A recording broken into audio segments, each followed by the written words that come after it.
Hey, you're not going to believe what we're going to talk about today, but the way we fit golf clubs is so much different than anybody else. So there's no better feeling knowing that when you wake up in the morning to go play golf, so that you're going to play well. There's no better feeling of hitting good golf shots down the fairway.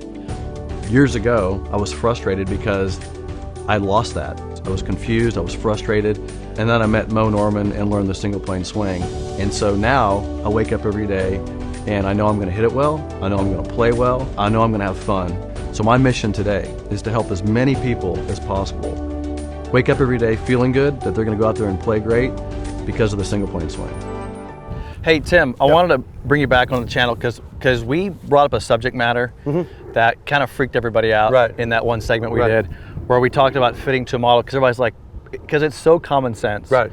We've been doing it, you've been doing it for a long time, we've been doing it forever. It is common sense, and I want you to just explain it again, because it's such a big deal. I'm going to give you a pretty cool story first. It's been about 6 years ago now. I went out to Callaway, and Callaway invited us out, and they did a little private, basically, they were going to show us how they do their fittings at Callaway and basically describe their product, how we can help them fit and so on. Okay, so I brought in 10 staff members. It was me and 9 other members, and then we happened to be with 10 other staff members from a group up in Minnesota, okay? And so we had 20 people that went through 3 days worth of fitting. Well, on the second day, they brought us a roundtable discussion in the room, and Joel was sitting in there, who's running the program. He's amazing. He's an amazing guy. I know Joel. I've met Joel. You met Joel? Okay, yeah, he's a great guy. Yeah. And anyway, so he's in there and he says, okay, and he goes to the first gentleman from Minnesota and he said, how do you fit? Describe your fitting process to fit, describe what you are. And the gentleman said, okay, yeah, this is what I do. And he goes, I take a person in, I bring him in my studio, I, measure the swing speed, I take a couple measures with them, I watch their ball flight, I have a discussion with them, yada, yada, yada, yada. And he says, how long does it typically take? And he goes, oh, about 45 to 50 minutes, maybe. And then Joe goes, well, how much of that turns into a lesson? And the guy goes, oh yeah, he goes, because they never hit it well. So he goes, usually it's 30 minutes worth of fitting, then like a half-hour lesson, and I'm trying to get him adjusted. Okay, and he goes to the second guy. And he asks the second guy from Minnesota, he says, and the second guy describes the same thing, but he kind of bumps up his chest, he goes, my fittings take about 50 minutes. And he goes, and I give usually a little bit of lesson in there. He goes, but I'm one of the best fitters out there, he got about 50 minutes. And he goes to the third guy from Minnesota. And he goes, what about you? And that guy goes, well, I can usually do a fitting about 30, 35 minutes. He goes, but yeah, I'm always giving lessons. I always kind of fall in a bad situation because I'm working on the lesson, and then we kind of forget about the fitting, and normally they walk away and it's like they don't buy anything because you've got a lesson. Well, now he finally gets to me and I have a computer in front of me. And Joe looks at me and goes, hey Tim, he goes, how long does it take to do your fittings? I go, I have no idea, but I just did 5 while they were talking to you. Okay? And he starts laughing. And he goes, and these gentlemen next to me are like going, what? And I go, I just did 5 fittings on my computer while you guys were discussing how to fit. And Joe goes, talk to me about how you fit. And would you please tell these guys? I said, sure. I said, we fit to a model. So we're an instruction-based company that is trying to get you to swing to a certain model. Now, people are different sizes. You have 6'10" guys, you got 5' nothing ladies, you got everything in between. So yes, clubs will be different for everybody, but we're fitting you to a very specific model.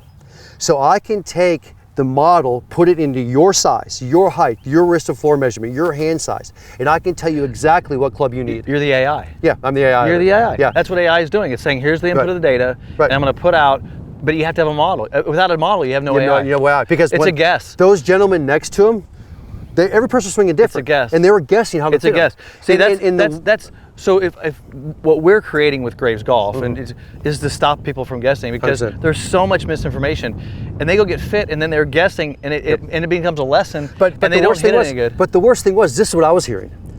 This gentleman, who's the nicest guy in the world, they're nice guys, is fitting this person, and then gives him a lesson. He's moving away from the fitting you just gave him. Yeah. He's literally changing the fit you just gave him. You need to fit him again. It's a total And then mess. fit him again. Because let's say he flattened him or he got him further away from the ball or whatever he did. He just changed the fit.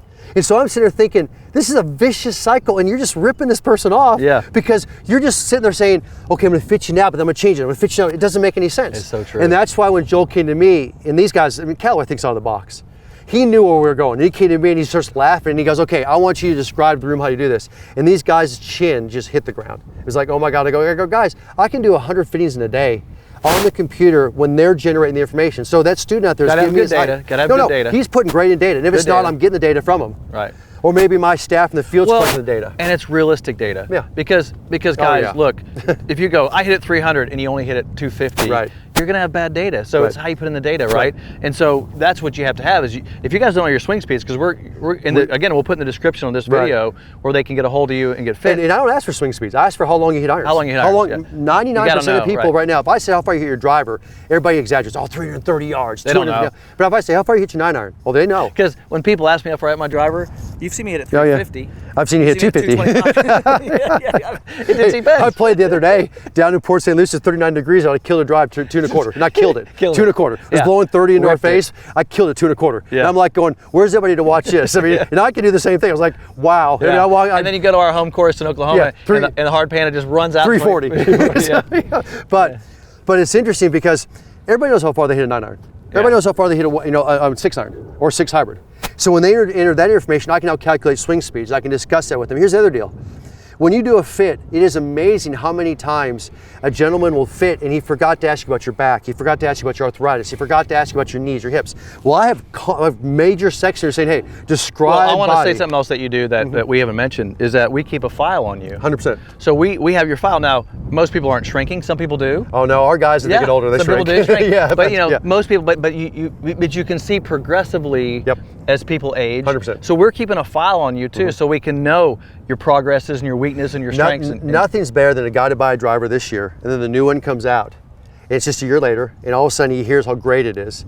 And then he calls me up and goes, Tim, feed me with that new driver and trade my old one. And I'm like, great. And nothing more is done. So it is an email, and it is a 10-second email. And it fits perfectly. And it fits perfect. Because guess what? I'm not doing this dramatic change of the shaft. No. Because he's learned how to fit this driver. I'm just going to give him a hotter face driver, a little more forgiving driver, because the new year is better. Yeah. You know, whatever it is. So we do this all the time. And that's the whole thing. But when you're fitting to a model, the closer you get that model, the easier it becomes when you're a perfectly fit club. Yeah, of course. And there's no doubt about it. The industry doesn't do this. Yeah. And that's where people get blown away from this. They all think you gotta be on a live board, you gotta do this, you gotta track. No. Well, so based on the single plane swing, and I want to shout out to James too, because he's a big part of this. Yeah, absolutely. But when based on single plane, people ask me this question all the time. They say, do you need more upright clubs? Yeah. And I always say, no, you need fit clubs. Actually, you need fit. And believe it or not, you need, it's flatter. It's flatter. People think in general. Well, here's the deal. If you went and got fit right now and you had your traditional conventional swing, which is typically over the top and so on, most clubs in the industry are 2 to 3 degrees upright, 2 to 3 degrees upright. So if you buy a club off the shelf, it's usually upright.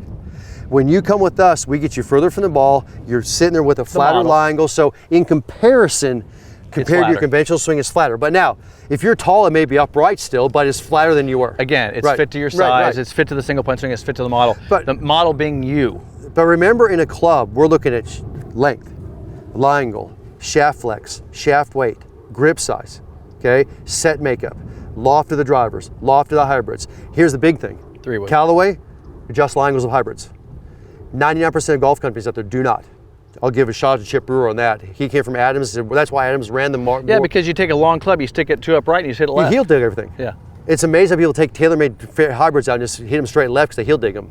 You can put a Callaway in there, it's flatter. It's flatter, yeah. And honestly, it's interesting.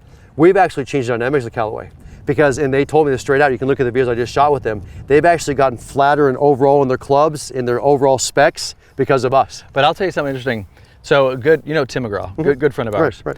I went into Tim's shop. Tim is a club fitter from the day. He's a club builder. His dad was like the there's legendary, actually 70 years of club building in this. Legendary club, and I walk in his room, and I used to go hit those clubs. So I just try stuff. He had a set of Hogan irons, and I go, he goes, I'm not going to tell you what tour player those irons were, but he goes, they were a really well-known tour player, flatter than hell. Yep. I was like, he goes, good players go flatter. 100%. Because they want to favor. There's a saying out there, the better the player, the flatter the wedge. Yeah. And it's interesting because that's one thing I do when we fit, is I make sure those wedges are 2, 3, 4 degrees flat. You know what I'm saying? When we start getting flat, and you guys can look at my material, I've written on this stuff. But what's interesting is you buy a wedge off a shelf, they're 1 degree, 2 degree upright. 64, 65? Mine run 3 and 4 degrees flat, mine do. And it's like, they're 6 degrees off for me. I physically could not play that wedge. Yeah. And I'm a good wedge player. I could not play a wedge off a shelf. I physically would shank it or heel dig every one of them. It's crazy. And you see, it's amazing people walking with those clubs. You've done so much with just understanding the importance of the fit, how a single plane fit works, the way to do it with people that get a hold of us. So I can't wait. I mean, I really do wish everybody that's watching this channel would just get a hold of you, just to say what the difference is. Like if you know your specs in your club, see what we would recommend. But the part that really blows the industry away is the fact that we do static fittings building towards a model, getting your fitting towards a model. Everybody out there's got this belief that you got to get in front of TrackMan, you got to have this dynamic, you got to go do this. We're fitting towards a model. Yeah. And guess what? We want you to change your swing, we want you to get better and better and better and go to that bag. I don't know, you probably don't watch my YouTube channel, but I do things where I say I hate TrackMan. Like I think it's like one of the worst things ever in golf. Well, it's funny, so do pros. You know why they hate TrackMan? Because just every fitting turns into a lesson. Because you look at the numbers, people start trying to match chase numbers, and they hate it. That's why they come out with these new ones that don't even TrackMan. TrackMan is actually kind of going away because it's got fewer numbers. It's got fewer numbers because TrackMan's got overwhelms people. You put that in front of a person in a fit, you just lost them and you lost their attention because they're overwhelmed with numbers. But the interesting part of all this, though, as you look at this, is that we simplify it. Number one. Number two is, and this is all I care about, is that when you look at your bag, you can look at that from the driver to the putter and everything in between and say, those are fit to me perfect and the swing I'm working towards. That's all I care. Because then you say my excuses are out of the bag. And if you can say that, we're good. Because I'll give you my last story. This is our school. We had two gentlemen in our school. We had a school when it was normally 16, 18 people. This was a few years back. And we had an Asian student at the school. Okay, this is one of our camps. And we walk in the very first day, and this Asian student wants to take me over to his bag. He knows I'm a club fitter. He knows I do a lot of club fitting at the schools. I've dealt with him on emails. And he wants me to bring me to his bag and show me his bag. And I'm like, no, we'll do this later, we'll do this later. It's the first day. We're not even going to look at clubs for like 2 or 3 days. And he goes, no, we're okay. And okay. So the second day comes by, and as I go to the back of the range to help with him, he's literally taking me by my hand. He doesn't speak a lot of good English. He's walking me over to his bag to show me his bag. I'm like, no, we're going to do that later. Okay. Third day hits to the camp, and I go, okay, it's time to go look at some clubs. So I go over, and because of this guy bugging me, I go to his bag first. Now, this gentleman was about 5'4", hit it decent, okay? And he walks into his club. He unzips his bag, and Todd, they're gold-plated clubs with diamond chips in the face. Oh, boy. And I'm looking at these clubs, and I'm like, I've never seen them. I didn't know the name on them. I'm like, oh, my God. I'm like, this clubs are worth more than my house.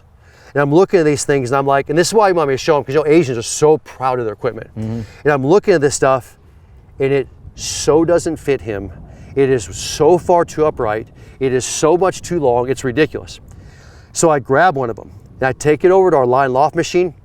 It's going to snap because it's such the hardest metal. It's the hardest metal in the world. I can't bend it. So I walk out to this gentleman and I have to tell him in my English, and it's kind of broken English to him, you probably have $1 million set of clubs and they don't fit you, and I'm sorry, but there's nothing I can do. Okay. The gentleman next to him had a set of clubs he probably bought at Kmart or Walmart, and they fit him perfect. And I walked up to him, I said, you can get better technology, but these fit you perfect. That Asian guy thought I was insane. Because I literally looked at a $100 set of clubs and said, I know you can get better, higher technology. I know you can get better clubs, but they fit you. Now I'm happy. They fit you good. And I'm looking at this guy with this $1 million set of clubs going, they're worthless for you. It's not about the clubs, but the fit. And then guess what we do? We start adding technology to that. We make it easier, make it fit the body. But I'll never forget that because he was so proud of his clubs, but they didn't fit him. So it doesn't matter. It's hard. It's hard. It's hard to have a guy who has all that money invested in clubs and say, you got to get something else. And literally, I couldn't do anything with them. It's funny. It was fun, yeah. So. Thanks for joining me again. I love the information. Again, in the description below, you'll see Tim's email in there. Get a hold of him. He'll give you a free single plane fit. We'll give you all the information, Tim will, on all the stuff you need to get the right set for you. And take excuses out of the bag. Thanks for joining me. Hit the thumbs up, bell icon. I'll see you in the next video.